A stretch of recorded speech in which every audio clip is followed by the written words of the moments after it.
এই কাচের বাল্বটা রাস্তায় কুড়িয়ে পেয়েছিলাম, তো ওটাকে আজকে বাসায় নিয়ে আসছি এবং এটা দিয়ে আজকে একটা শোপিস বানাবো। হ্যালো এভরিওয়ান, আসসালামু আলাইকুম। কেমন আছেন আপনারা সবাই? আশা করি সবাই ভালো আছেন। আজকে আমি এই কাচের বাল্বটা দিয়ে একটা শোপিস বানাবো। তো এইখানে যা যা লাগবে আমি নিয়েছি। এইখানে আমি সুপার কেলে নিয়েছি, আর একটা বক্স নিয়েছি, আর ওই ভাঙা বাল্বটা নিয়েছি। অবশ্য এটা ভাঙা ছিল না, কিন্তু এটাকে ভাঙতে হয়েছে, কেননা এর মধ্যে আমি ফুলগুলা সাজাবো। তো এইখানে আমি ওই বক্সটার উপর কয়েকটা লেয়ার দিয়ে নিয়েছি, আর ওই কাচের বাল্বটা পরিষ্কার করে মাথাটা ভেঙে নিয়েছি, কিন্তু বাল্বটা একটু বেশি ভেঙে গিয়েছে। আর এখানে আমি চারিপাশে বর্ডার করে কয়েকটা লেয়ার দিয়ে এভাবে ডিজাইন করে নিয়েছি। আর এইখানে আমি টিউলিপ ফুল বানিয়েছিলাম, তো এটা বসিয়ে নিয়েছি একটা কাঠির ভিতর দিয়ে, তারপর এটাকে বসিয়ে নিয়েছি।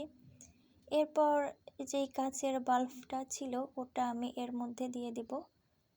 তো এটা বানাইতে মোটামুটি আমার 2 ঘন্টা সময় লেগেছে, যার কারণে পুরোপুরিভাবে আর এটাকে ভিডিও করে রাখি নাই। জাস্ট কয়েকটা সিম্পল দেখাচ্ছি, যেন আপনারা দেখলে বুঝতে পারেন আমি কিভাবে বানিয়েছি। এরপর আমি ওই বাল্বটা এভাবে বসিয়ে দেব। আর এইখানে আমি একটু জায়গা রেখেছি, কারণ এইখান দিয়ে আমি যদি লাইটিংও করতে চাই তো লাইটিংও করতে পারবো। আর লাইটিং করলে এটা বেশি ভালো দেখা যাবে, যার কারণে এইখানে একটু ফাঁকা রেখেছি।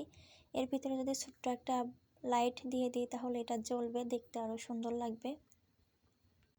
তো এভাবে আমাদের বাসায় অনেক লাইটগুলা বাল্বগুলা পড়ে থাকে, আমরা চাইলে কিন্তু সেগুলো দিয়ে এরকম সুন্দর সুন্দর শোপিস বানাইতে পারি।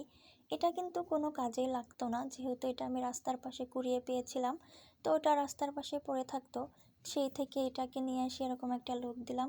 তো কেমন হয়েছে এই শোপিসটা? আর এটাতে আমি পরে লাইটিংয়ের একটা ব্যবস্থা করে দেব, যেন এটা রাত্রেবেলা জ্বালালেও অনেক দেখতে সুন্দর লাগে। আর এর ভিতরে যদি লাইট দেওয়া হয় তাহলে সত্যি আসলে অনেক সুন্দর লাগবে। আপাতত এরকমই থাক, এটা যখন পুরোপুরিভাবে শুকিয়ে যাবে তারপর এর মধ্যে ছোট্ট একটা লাইট বসিয়ে দেব, যেন এটা রাত্রেবেলাও জ্বললে অনেক সুন্দর দেখা যায়। এরকম একটা লং ভিডিও বানাইতে অনেকটা সময় চলে যায়, যার কারণে পুরোপুরিভাবে আর টিউটোরিয়ালটা রাখি নাই, যেহেতু আমার আর একদিন পরে এক্সাম, যার কারণে এই সপ্তাহে এটাই last long video. Next time আবারও দেখা হবে, সে পর্যন্ত সবাই ভালো থাকবেন।